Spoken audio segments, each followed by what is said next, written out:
Good morning. Another beautiful day God has given us. And I know I say that a lot, but I can't get away from it. Every day's a beautiful day. It could be raining. The wind could be storming. It could be thundering and lightning. But it is a day, another beautiful day God has given us to enjoy while we're here and to share Him with everyone that we come in contact with. I want to look today at 1 Corinthians, and I'm going to look at chapter 12 in 1 Corinthians, and I'm going to start reading at verse 18, and I'm going to go through verse 20. Verse 18 through 20. It says, "But as it is, God has arranged each one of the parts in the body just as He wanted. And if they did, and if they were all the same part, where would the body be?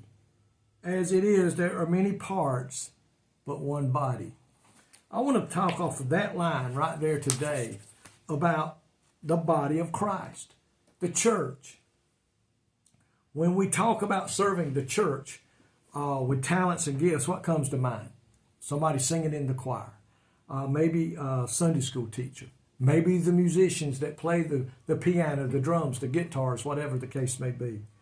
There is a church that is made up of many different people, but they make up the one body of the church. Jesus put the arms on us in our body right where He wanted them. He put our nose where it needed to be, our eyes.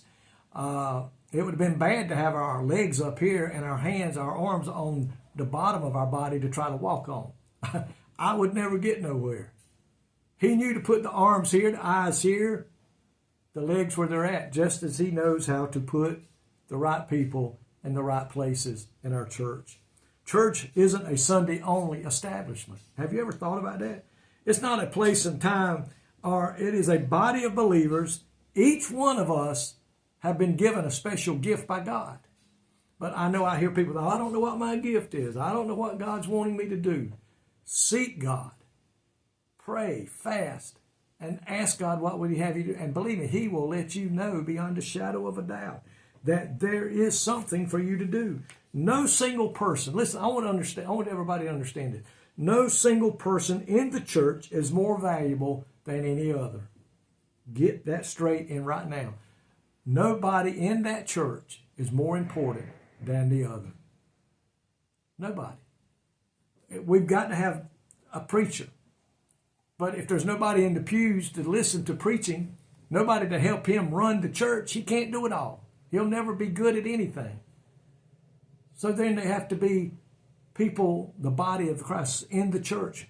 You got to have deacons. You got to have Sunday school teachers. You got to have musicians. You got to have those that help with the children. You got to have those that teach Sunday school. You got to have those that take care of the books. I mean, you run a church as a business. It's like a business. I've always said that. There's money coming in, there's money going out.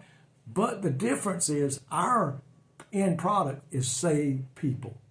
We want to go out and win the lost to Christ. That's our end product. People that are being saved. So you see, God gave us exactly what we needed in each church. But it's up to us today as children of God to work together, not in hostile rank. Don't have anything going against each other. Don't think that you're more important. They couldn't do it without you. My friend, no one person in that church is more important than the other. I have sung in churches without music because nobody could play the piano.